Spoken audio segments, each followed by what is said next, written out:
जय हिंद प्यारे साथियों, कैसे हैं आप सभी। आशा करते हैं कि आप सभी मस्त होंगे और एग्जाम की तैयारी बेहतरीन ढंग से चल रहा होगा। यहाँ पे जितने भी क्वेश्चन हम करने वाले हैं, जो मैथमेटिक्स के क्वेश्चन होने वाले हैं, ये बहुत ही इंपॉर्टेंट है एग्जाम के दृष्टिकोण से, ठीक है ना। क्योंकि ये जितने भी क्वेश्चन है, सारे क्वेश्चन सिलेक्टेड हैं, इनको बहुत ही सोच समझ के लिखा गया है, बहुत ही चूजी क्वेश्चन है, ठीक है ना। इस क्वेश्चन को अगर आप कर लेते हैं तो शायद आपकी तैयारी में चार चांद लग जाएगा, ठीक है। अभी तक आप सभी बहुत क्वेश्चन पढ़े होंगे, बहुत सारा कलेक्शन हो गया होगा क्वेश्चन का, परंतु ये वाले जो क्वेश्चन है, अगर इसको देख लेते हैं तो शायद आपका और लेवल ऊंचा हो जाएगा तैयारी का, ठीक है ना। और जो आपके पास समय है, उसका समय का सही सदुपयोग हो जाएगा। अब हमारे पास केवल 52 डेज, ओनली 52 डेज, यानी कि 52 दिन बचे हैं। और इस 52 दिन को ऐसे यूज करना है कि हमारा तैयारी एकदम चला जाए टॉप लेवल पे, यानी कि हम अच्छे स्कोर कर सकें, आप सभी अच्छे स्कोर कर सकें, ठीक है ना। तो चलिए, यहाँ पे जो पहला क्वेश्चन है, उस पहले क्वेश्चन को देखिएगा। अब जो पहला क्वेश्चन होने वाला है, ये भी बहुत ही शानदार क्वेश्चन होने वाला है, क्योंकि ये सारे क्वेश्चन जो है, ये भी आई क्वेश्चन है, जो एग्जाम होने वाले 18 तारीख को, उसमें ये पूछे जा सकते हैं, ठीक है ना। क्योंकि ये सारे के सारे महत्वपूर्ण क्वेश्चन है। आइए यहाँ पे पहला क्वेश्चन देखिएगा। पहला क्वेश्चन ये है कि फर्स्ट क्वेश्चन यहाँ पे है आप सभी के सामने, बोल रहा है कि एक 6 मीटर ऊंचे खंभे, देखिएगा, ये 6 मीटर ऊंचे खंभे है, ठीक है ना। बोल रहा है कि छाया पृथ्वी पर 2√3 मीटर, 2√3 मीटर छाया बन रहा है बाबू, 2√3 मीटर बन रहा है। तो बोल रहा है कि सूर्य का उन्नयन कोण क्या होगा, यानी कि यहां से इस बिंदु से ये वाला कोण क्या होगा, ठीक है ना, कोण ज्ञात करना है। तो देखिएगा, यहाँ पे हम tan थीटा का फॉर्मूला यूज करेंगे, tan थीटा। तो tan थीटा इक्वल टू होता है बाबू लंब बटे आधार, लंब बटे आधार। तो ये हो जाएगा 6/2√3। 2 से भाग करेंगे 6 को, तो कट जाएगा बाबू कितने वर्ग में, 3 वर्ग में, तो हो जाएगा 3/√3।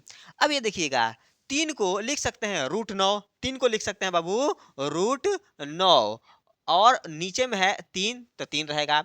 और √9 को लिख सकते हैं √3 गुणे √3, ठीक है ना, और नीचे में √3 है तो √3 रहेगा। ये देखिए, √3 से √3 कैंसिल कर देंगे तो हमारा आंसर कितना आ जाएगा, √3। अब बताइए बाबू, tan कितना का मान √3 होता है, tan कितने डिग्री का मान √3 होता है, तो 60 डिग्री का होता है ना। तो 60 डिग्री इक्वल टू √3 होता है। तो यहाँ पे देख लीजिएगा, ऑप्शन ए हो जाएगा, ये होगा ऑप्शन ए, ठीक है ना। ये देखिएगा, क्वेश्चन एकदम बहुत ही शानदार है। अगर आप सभी को आ रहा है तो समझिए कि एग्जाम की तैयारी बहुत ही शानदार तरीके से चल रही है। और नहीं आ रहा है सॉल्व करने, तो यहाँ पे आप सभी सीख सकते हैं, ठीक है ना। क्योंकि अगर सीख लेंगे तो आपका तैयारी और ऊपर चला जाएगा, लेवल हाई हो जाएगा। ये रहा फर्स्ट क्वेश्चन। ऐसे ही बहुत सारे शानदार क्वेश्चन हम यहाँ पे करने वाले हैं। तो अब देखिएगा सेकंड क्वेश्चन। सेकंड क्वेश्चन ही बहुत शानदार है, ठीक है ना। यहाँ पे देखिएगा, सेकंड क्वेश्चन है बाबू कि cosec square theta equal to क्या होता है। कॉसेक स्क्वायर थीटा किसको किसको पता है, कमेंट करिए कि cosec square theta equal to क्या होता है। ये सीधे सीधे फॉर्मूला से रिलेटेड है क्वेश्चन। तो यहाँ पे देखिएगा, फॉर्मूला होता है बाबू cosec square theta minus cot square theta equal to 1। ये माइनस कॉट स्क्वायर थीटा चला जाएगा अपोजिट साइड, तो हो जाएगा प्लस कॉसेक स्क्वायर थीटा, ठीक है, कॉट स्क्वायर थीटा। तो यहाँ पे हो गया cosec square theta equal to 1 plus cot square theta. देखिएगा, यहाँ पे कोई ऑप्शन में ये वाला है कि नहीं, 1 प्लस कॉट स्क्वायर थीटा है कि नहीं, हाँ यहाँ पे है ऑप्शन बी, तो ये हो जाएगा ऑप्शन बी आंसर, ठीक है ना। यहाँ पे देखिएगा, cosec square theta minus cot square theta equal to 1 होता है, ठीक है ना। तो यहाँ पे cot square theta opposite side चला गया, दूसरे साइड राइट साइड चला गया, तो प्लस में हो जाएगा, तो 1 प्लस कॉट स्क्वायर थीटा हो जाएगा किसके equal to, cosec square theta के इक्वल टू। तो ऑप्शन हो गया बी। चलिए अब देखते हैं बाबू थर्ड क्वेश्चन। थर्ड क्वेश्चन भी बहुत ही शानदार है, देखिएगा, ये रहा थर्ड क्वेश्चन।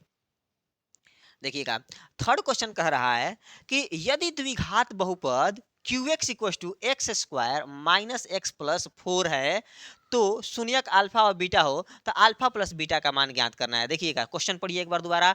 बोला है कि यदि द्विघात बहुपद QX equal to X square minus X plus 4 के शून्यक अल्फा और बीटा हो तो अल्फा प्लस बीटा का वैल्यू फाइंड करना है। तो आप सभी को पता है कि अल्फा प्लस बीटा शून्यकों को एक फल इक्वल टू होता है फॉर्मूला माइनस बी बाई ए। अब देखिएगा माइनस बी कितना है, तो यहाँ पे देखिए एक्स का गुणांक -1 है, तो यहाँ पे हो जाएगा -1 और यहाँ पे फॉर्मूला वाला माइनस है अपॉन में ए का वैल्यू देखना है कितना है, तो एक्स स्क्वायर का गुणांक को ए बोलते हैं, तो एक्स स्क्वायर का गुणांक यहाँ पे कुछ नहीं है तो 1 है। तो यहाँ पे हो जाएगा माइनस माइनस प्लस 1/1 कटेगा तो बाबू 1 हो जाएगा। तो ये वाला हो जाएगा ऑप्शन सी, शून्यकों का योगफल। ये वाला फॉर्मूला आप सभी को याद होना चाहिए, शून्यकों का योगफल इक्वल टू होता है माइनस बी बाई ए, ठीक है ना। चलिए ऐसे ही बहुत सारा शानदार शानदार क्वेश्चन हम लोग यहाँ पे देखने वाले हैं। बस आप कमेंट करके बताइए कि आपको इसमें से कितना क्वेश्चन आता है, ठीक है ना। सारे क्वेश्चन देखते जाइए और लगातार बताते रहिए कि आपको कितना क्वेश्चन का आंसर पता था। ये देखिएगा क्वेश्चन नंबर 4 है, ये भी क्वेश्चन शानदार होने वाला है। देखिएगा क्वेश्चन 4 बोल रहा है कि बिंदु 2,3 एवं -2,0 के बीच की दूरी ज्ञात कीजिए। जैसे यहाँ पे देखिएगा ये दो बिंदु हैं, एक बिंदु है यहाँ पे 2,3 और एक बिंदु है -2,0। अब इन दोनों के बीच की दूरी को बताना है, तो इन दूरी सूत्र होता है बाबू root under x1 minus x2 का होल स्क्वायर अब प्लस y1 माइनस y2 का होल स्क्वायर, ठीक है ना। ये फॉर्मूला होता है दूरी सूत्र। तो अब देखिए x1 है 2 और x2 का मान यहाँ पे बाबू -2 है और यहाँ पर भी माइनस है, तो माइनस माइनस प्लस हो जाएगा, तो +2 का होल स्क्वायर। y1 का मान, y1 का यहाँ पे देखिएगा y1 यहाँ पे 3 है और माइनस y2 का वैल्यू यहाँ पे 0 है, तो इसका स्क्वायर हो जाएगा। तो यहाँ पे 2 2 4 का स्क्वायर अब प्लस 3 का स्क्वायर, 3 माइनस 0 इक्वल टू 3 और 3 का स्क्वायर हो जाएगा। तो यहाँ पे हो जाएगा बाबू 16 और प्लस 3 के 9 रूट अंडर 25 अब 25 का वर्गमूल होता है 5। तो इन दोनों के बीच की दूरिया हो जाएगा बाबू यहाँ पे ऑप्शन 5 इकाई हो जाएगा दूरी, ठीक है ना। तो ये है आप सभी का दूरी सूत्र पे क्वेश्चन, ठीक है ना। तो इसको जरा ध्यान से देख लीजिएगा, दो बिंदुओं के बीच का दूरी होता है x1 माइनस x2 का whole square y1 minus y2 का होल स्क्वायर, और नहीं तो x2 माइनस x1 का whole square plus y2 minus y1 का होल स्क्वायर, ये भी हो सकता है। दोनों में आंसर सेम ही आएगा। उसके बाद से अगर केंद्र से दूरी की बात किया जाए कि केंद्र से दूरी का सूत्र क्या होता है, तो केंद्र से दूरी का सूत्र होता है root under X square plus Y square. ये है केंद्र से दूरी ज्ञात करने का सूत्र। ये वाला जो सूत्र है ये है दो बिंदुओं के बीच का दूरी ज्ञात करने का सूत्र। इन सभी सूत्रों को याद कर लेना होगा आप सभी को। अब देखा जाए क्वेश्चन नंबर 5th, और बताते रहिए कि आप सभी को इसका आंसर पता था या नहीं, ठीक है ना। चलिए अब देखा जाए क्वेश्चन नंबर 5th। इस क्वेश्चन को देख के बताइए इसका आंसर आप सभी को पता है कि नहीं है। अगर देख रहे हैं तो इसको कमेंट में जवाब जरूर दीजिएगा, ठीक है ना। बोल रहा है कि समांतर श्रेणी 0 -4 -8 -12 का सार्व अंतर क्या है, ठीक है ना। सार्व अंतर बताना है इस क्वेश्चन का। अगर आप सभी को पता है तो इसका कमेंट में जवाब दीजिए, क्योंकि क्वेश्चन बहुत ही आसान है। सार्व अंतर का फॉर्मूला आप लोगों को पता होगा कि दूसरा टर्म माइनस पहला टर्म, तीसरा टर्म माइनस दूसरा टर्म, यानी कि एक आगे वाला पद में से उसके पहले वाले पद को घटा लिया जाता है, वही होता है सार्व अंतर। तो देखिएगा यहाँ पे दूसरा पद है -4, अब -4 में से 0 घटाएंगे तो ये हो जाएगा -4 ही। तो यही हो जाएगा बाबू हमारा सार्व अंतर, ठीक है ना। तो देखिएगा यहाँ पे ऑप्शन कौन सा है, ऑप्शन है सी। बताइएगा ये क्वेश्चन आप सभी को सॉल्व करने आता था कि नहीं, ठीक है ना।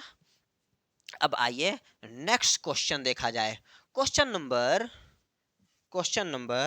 6, ये है क्वेश्चन नंबर 6 है। बोल रहा है कि निम्नलिखित में कौन सी सबसे छोटी प्राकृतिक संख्या है, निम्नलिखित में कौन सी सबसे छोटी प्राकृतिक संख्या है। देखिएगा जो प्राकृतिक संख्या होता है ना वो 1 से शुरुआत होता है, ठीक। 1 2 3 4 5 ऐसे करके अनंत तक चले जाइएगा तो ये प्राकृतिक संख्या है।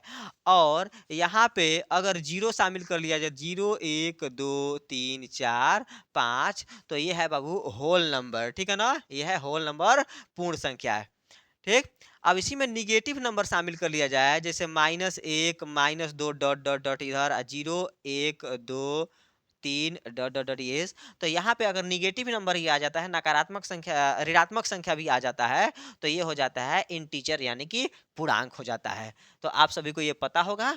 अब आइए नेक्स्ट क्वेश्चन देखा जाए, क्वेश्चन नंबर 7। ये है क्वेश्चन नंबर 7। यहाँ पे बोल रहा है कि द्विघात बहुपद 4x square minus 4x plus 1 के मूलों का गुणनफल क्या होगा। मूलों का गुणनफल देखना है, तो मूलों का गुणनफल alpha into beta equal to होता है सी बाई ए। ये है फॉर्मूला मूलों का गुणनफल, शून्यकों का गुणनफल का सूत्र होता है alpha into beta equal to C by A. ये फॉर्मूला एकदम आप सभी को याद कर लेना होगा। अगर याद कर लेते हैं तो यहाँ से क्वेश्चन जरूर बोर्ड में पूछा जाएगा, ठीक है ना। हर साल पूछता है, इस साल भी पूछेगा। तो अब देखिए यहाँ पर अल्फा इंटू बीटा यानी कि मूलों का गुणनफल सी बाई ए होता है। तो यहाँ पे देखना है कि ए का वैल्यू क्या होगा, बी का वैल्यू क्या होगा और सी का वैल्यू क्या होगा। तो देखिए द्विघात बहुपद जो होता है X square plus B X plus C के रूप का होता है। तो ए से तुलना करेंगे तो ए इक्वल टू 4 हो जाएगा। उसके बाद से देखिएगा बी से तुलना करेंगे तो बी इक्वल टू -4 और सी इक्वल टू 1 हो जाएगा। तो यहाँ पर सी का वैल्यू 1 और बाबू ए का वैल्यू 4, तो 1/4 हो जाएगा, ठीक है ना। यानी शून्यकों का गुणनफल अल्फा इंटू बीटा, सी का वैल्यू 1 और ए का वैल्यू 4, देख लीजिएगा 1 और 4 है। तो ये हो जाएगा आंसर 1/4। देखिएगा ऑप्शन सी हो जाएगा, ये है ऑप्शन सी आंसर, ठीक है। एकदम फॉर्मूला याद कीजिए, शानदार तरीके से पढ़ते जाइए, ठीक है ना, क्योंकि मैं बहुत प्रयास करूंगा आपका रिजल्ट बेहतर लाने के लिए, और आप भी एफर्ट्स लगाते रहिए, प्रयास करते रहिए। ये देखिएगा क्वेश्चन नंबर 8 है। क्वेश्चन नंबर 8 भी बहुत ही शानदार है। ये भी हर साल एक क्वेश्चन ऐसा पूछा जाता है, इस साल भी पूछा जाएगा। देखिएगा पूछ बोल रहा है ना यहाँ पे कि cos 60 into cos 30 minus sine 60 into sine 30 का वैल्यू क्या होगा। तो यहाँ पे इसको सॉल्व करेंगे तो ये हो जाएगा cos, और बताइएगा 60 इक्वल टू क्या लिख सकते हैं, 90 में से कितना घटाएंगे कि 60 आ जाए। तो 90 में से 30 घटाएंगे, 90 माइनस 30 लिख देंगे, ठीक है ना। देख लीजिएगा 90 में से 30 घटाएंगे 60, तो बराबर है ना। और यहाँ पे है, ये है cos 30, तो cos 30 यानी 90 में से क्या घटाएंगे तो 30 आएगा।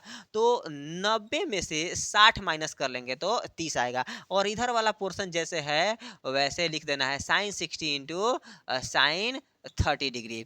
अब देखिए फॉर्मूला होता है ना, फॉर्मूला याद कीजिएगा बाबू, फॉर्मूला होता है cos 90 minus theta, cos 90 minus theta equal to sine theta. तो यहाँ पे cos 90 माइनस 30 इक्वल टू हो जाएगा बाबू साइन 30, और cos 90 माइनस 60 इक्वल टू हो जाएगा साइन 60। और यहाँ पे अपोजिट साइड में बाबू साइन 60 इंटू साइन 30 दिया हुआ है, साइन 60 इंटू साइन 30 यहाँ पर दिया हुआ है पहले से, देखिएगा, ठीक है ना। तो यहाँ पे देखिए cos 30 degree into sine 60 degree, नहीं cos 30 sine 30 degree into sine 60 degree, और यहाँ पे sine 30 degree into sine 60 degree, दोनों कट जाएगा, आंसर 0 आ जाएगा, ऑप्शन सी हो जाएगा। ये फॉर्मूला आप सभी को याद होना चाहिए। cos 90 minus theta equal to sine theta, sine 90 minus theta equal to cos theta, tan 90 minus theta equal to cot theta, और cot 90 minus theta equal to tan theta, ठीक है ना। ये वाला फॉर्मूला आप सभी को याद होना चाहिए। अगर याद होगा तो इस क्वेश्चन को आसानी से आप सॉल्व कर लेंगे। अब आइए क्वेश्चन नंबर 9 देखा जाए। ये है क्वेश्चन नंबर 9। बोल रहा है कि एक द्विघाती बहुपद के शून्यकों का योग तथा गुणनफल क्रमशः 2 तथा -15 है, तो बहुपद ज्ञात कीजिए। क्या बोल रहा है, एक द्विघाती बहुपद के शून्यकों का योग यानी कि अल्फा प्लस बीटा, ये दिया है 2, शून्यकों का गुणनफल अल्फा इंटू बीटा, ये दिया है -15, तो बहुपद ज्ञात करना है। तो शून्यकों का योगफल और शून्यकों का गुणनफल दिया हुआ हो तो बहुपद ज्ञात करने का सूत्र होता है, ध्यान से देखिएगा, x square minus alpha plus beta into x अब प्लस अल्फा इंटू बीटा। यही फॉर्मूला होता है, इसी फॉर्मूला पे द्विघात बहुपद लिखा जाएगा यदि शून्यकों का योगफल और गुणनफल दोनों दिया हुआ हो तब। तो यहाँ पे देखिए एक्स स्क्वायर को X square minus alpha plus beta का वैल्यू 2 है तो 2 हो जाएगा, गुणे एक्स तो X plus alpha into beta equals to -15 दिया हुआ है। इसको सॉल्व करेंगे तो x square -2x plus minus -15 ये वाला हमारा आंसर हो जाएगा। देखिएगा कहाँ दिया हुआ है, एक्स स्क्वायर -2x अब -15, एक्स स्क्वायर -2x अब -15 ऑप्शन बी हो जाएगा। ठीक है ना। तो ऐसे ही क्वेश्चन को सॉल्व करना है और ये से ही मैं बहुत सारा इंपॉर्टेंट क्वेश्चन लेके आप सभी के लिए आ रहा हूँ। हर दिन पर डे 2 या 3 वीडियो अपलोड करते रहूँगा। आप सभी इसको सॉल्व कीजिए और प्रयास कीजिए ज़्यादा से ज़्यादा नंबर स्कोर करने का, बहुत अच्छा नंबर लाने का। ठीक है ना। केवल हमारे पास 52 दिन बचे हैं, बस कुछ ही दिन 52 दिन बचे हुए हैं। इस 52 दिन को हमें बहुत ही अच्छे तरीका से यूज करना है ताकि हमारा रिजल्ट बेहतर से बेहतर आए। ठीक है ना। चलिए तब तक के लिए धन्यवाद।